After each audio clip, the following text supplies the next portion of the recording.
بسم الله الرحمن الرحيم، والصلاة والسلام على أشرف الأنبياء والمرسلين سيدنا محمد وعلى آله وصحبه أجمعين. اللهم علمنا ما ينفعنا وانفعنا ما علمتنا وزدنا علما. In this video we are going to talk about a life-threatening disease, which is chronic lymphocytic leukemia. So first of all, we will have an overview about this disease. Chronic lymphoid leukemia is the commonest leukemia occurring in later life and increasing in frequency with advanced years. It results from a clonal expansion of small lymphocytes, and it's almost invariable 95% B cells in origin. The majority of patients are asymptomatic, identified as a chance finding on a blood count. Patients with chronic lymphocytic leukemia have the following symptoms, but as we said in the overview that the majority of patients are asymptomatic. So the common symptoms are recurrent infection, anemia, painless lymphadenopathy, left upper quadrant discomfort.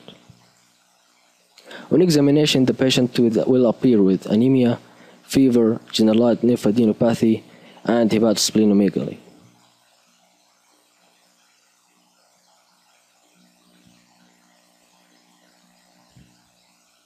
On investigation, we have blood count, blood film, bone marrow, immunophenotyping, and FISH analysis. The hemoglobin is normal or sometimes low. We have a raised or high white blood cells with lymphocytosis. Platelets are normal or sometimes low. The blood film shows small or medium-sized lymphocytes. We may see smudged cells in vitro. The bone marrow reflects peripheral blood, and it's heavily infiltrated with lymphocytes.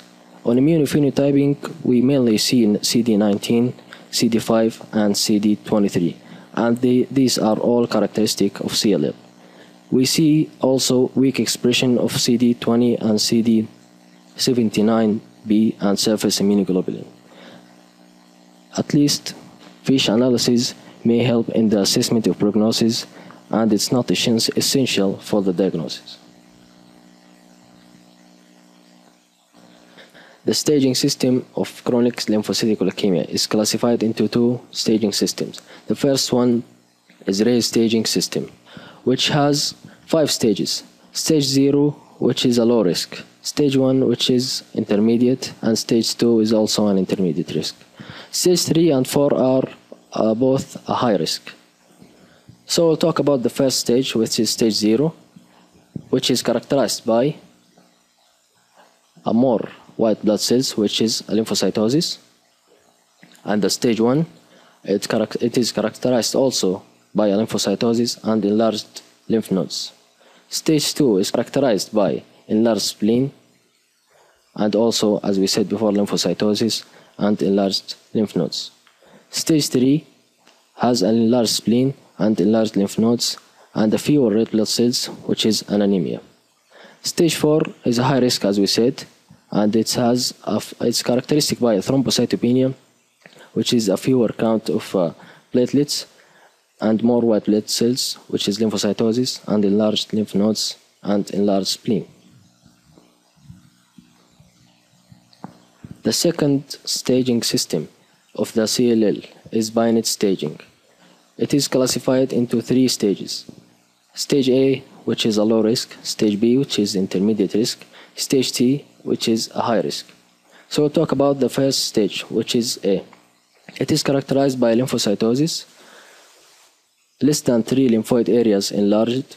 Stage B is characterized by more than 3 or more than 3 lymphoid areas enlarged. Stage C is characterized by anemia, thrombocytopenia, or both. We have many prognostic factors in chronic lymphocytic leukemia. Some of them that I will mention here: beta-2 microglobulin, CD23, thymidine kinase, ZAP70, CD38. All of them are a high level in serum blood, which indicates a poor prognosis of chronic lymphocytic leukemia. And we also have some genetic factors that also may be in the prognosis. The treatment depends on the stage of the disease and the prognostic biomarkers or factors. Choice of therapy will depend upon patient-related factors such as age, comorbidity, adverse prognostic features, and toxicities to the therapy. We have many types of treatments: watchful waiting, radiation therapy, chemotherapy, stem cell transplantation, surgical therapy, biological therapy.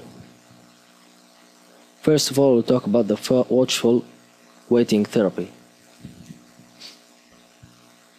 Watchful waiting is closely monitoring a patient's condition without giving any treatment until symptoms appear or change. During these times, problems caused by the disease, such as infections, are treated. On radiation therapy, we use a high-energy X-ray or other types of radiation to kill cancer cells. There are two types of radiation therapy. First of all, external radiation therapy, which uses a machine outside the body to send radiation toward the cancer.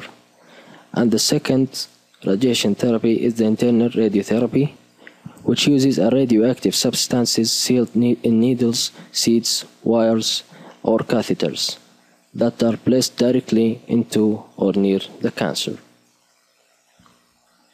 Chemotherapy is a cancer treatment that uses a drug to stop the growth of cancer cells. We have three types of chemotherapy that is related to our topic, which is CLL. The first one is chlorambucil, which reduces the blood count and decreases the lymphadenopathy and splenomegaly. The second one is purine analogs, which is a drug of choice in younger patients and effective against chronic lymphocytic leukemia and lymphomas. The third one is a combination of therapy with rituximab, and it has become the standard first line of therapy. On stem cell transplantation, we have allogenic stem cell transplantation with a non-myeloablative conditioning regime is undergoing investigations, particularly for younger patients. And for the surgical therapy, splenectomy is a surgery for the removal of spleen, because splenomegaly is one of the signs and symptoms of chronic lymphocytic leukemia. On the biologic therapy, the treatment uses a patient's immune system to fight the cancer. CLL may undergo a lymphomatous transformation in 5 to 10% of the cases, most typically to diffuse large B-cell lymphoma, although Hodgkin-like transformation is recognized. In the main, response to cytotoxic therapy is unsatisfactory and survival short. We have a condition here which is called pro-lymphocytic leukemia. The pro-lymphocytic leukemia is a condition that may initially appear similar to chronic lymphocytic leukemia, so often may be mistaken for chronic lymphocytic leukemia, and it is characterized by a bone marrow failure, anemia and neutropenia and thrombocytopenia as well, and splenomegaly. The diagnosis is made by the appearance of the majority of pro-lymphocytes in the blood. The B-cell pro-lymphocytic leukemia is 3 times more than the T-cell pro-lymphocytic leukemia. The pro-lymphocytes is around twice the size of a chronic lymphocytic leukemia and has a large central nucleus, as we see in the picture here. We have another condition that is called hairy cell leukemia. It is uncommon B-cell leukemia.